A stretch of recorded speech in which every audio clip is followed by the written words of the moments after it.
électorale de l'ECAM a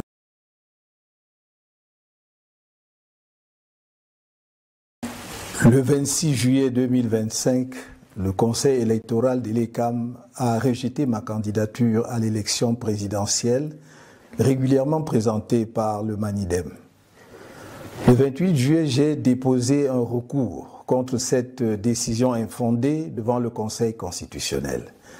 Le 4 août, nous avons présenté à cette haute instance tous les arguments de fait et de droit qui plaidaient en faveur de la validation de ma candidature, ainsi que les éléments de preuve qui établissaient l'imposture de la seconde candidature attribuée au Manidem. Le 5 août, au terme de son délibéré, le Conseil constitutionnel a rejeté mon recours demandant la validation de ma candidature au motif qu'il est non fondé. La décision de m'écarter de l'élection présidentielle de 2025 a été prise de longue date par le régime RDPC. Ce régime n'a jamais supporté que nous ayons évité le gros piège politique des élections législatives et municipales de 2020 en choisissant le boycott.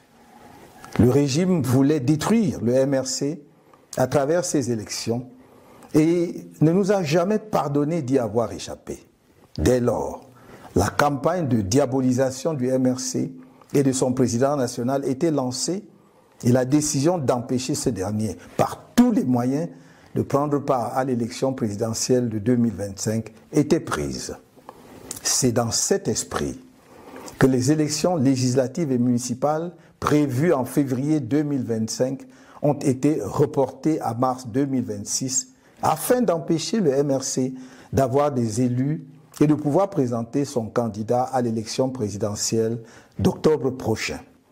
Le régime RDPC a organisé pendant plusieurs mois de faux débats sur la nullité du mandat impératif pour montrer malgré cela que le MRC ne pourra pas présenter de candidat sous sa bannière et que s'il tentait de le faire, celle-ci serait rejetée et le pouvoir veillerait à ce qu'il n'y ait pas la moindre protestation. Bien plus, on nous a indiqué la seule voie qui s'offrait à nous. Faire présenter ma candidature par un des 18 partis politiques ayant obtenu des élus à l'issue des élections de 2020. Je dois redire que rien n'interdisait au MRC de présenter un candidat à cette élection présidentielle. Mais il fallait éviter de donner au régime un prétexte pour rejeter une candidature présentée par le MRC, car le rejet de la nullité du mandat impératif était devenu pour ce régime une question de vie ou de mort. La présentation inattendue de ma candidature sous la bannière du Manidem fut un choc à peine voilé pour le pouvoir de Yaoundé. Pris de court, le régime en place s'est empressé de fabriquer un nouveau président de Manidem ainsi que son dossier de candidature pour créer artificiellement ce qu'on a appelé une pluralité d'investiture.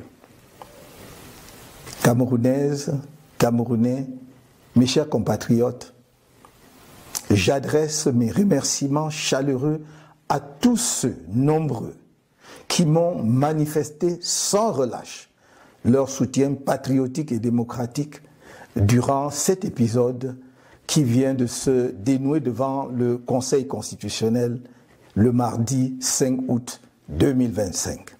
Je remercie tout particulièrement l'honorable Jean-Michel Ninche, président national du FCC, coordonnateur de l'APC, ainsi que tous les membres de l'APC qui avaient décidé de porter ma candidature.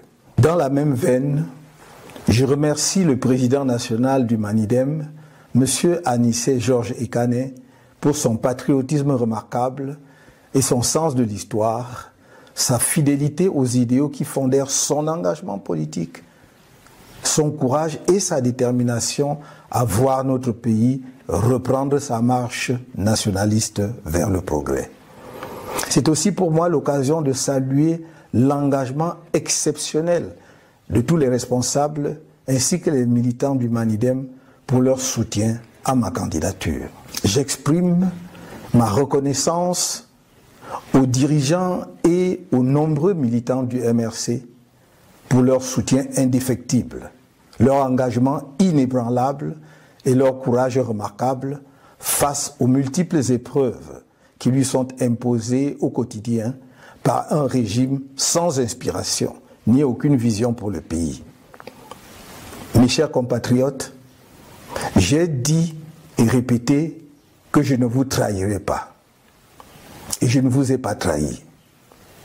En revanche, le Conseil constitutionnel, la justice et les CAM, le pouvoir en place à travers le ministère de l'administration territoriale notamment, qui a été de tous les mauvais coups contre nous, vous ont trahis sans état d'âme.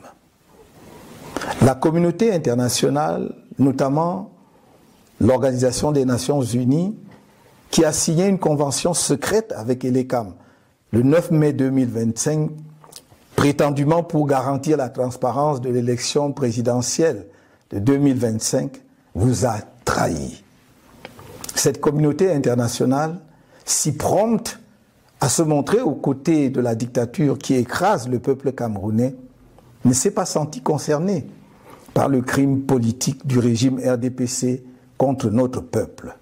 Bien au contraire, elle s'est assise sur les valeurs qu'elle dit promouvoir et qu'elle prétend défendre. Mes chers compatriotes, dans le cadre de la préparation de ma campagne, conformément à la législation en vigueur, suite au rejet de ma candidature, j'informe l'opinion publique que les contributions pour ma campagne à la dite élection sont désormais closes. En dépit des dépenses déjà effectuées dans le cadre de cette campagne, j'informe qu'il sera procédé au remboursement des contributions reçues dans les comptes bancaires ouverts à cette occasion, ainsi que dans les différents comptes chez les opérateurs mobiles. Des mesures d'ordre pratique sont en train d'être prises à cet effet. Camerounaises, Camerounais, mes chers compatriotes, je suis debout et resterai à vos côtés.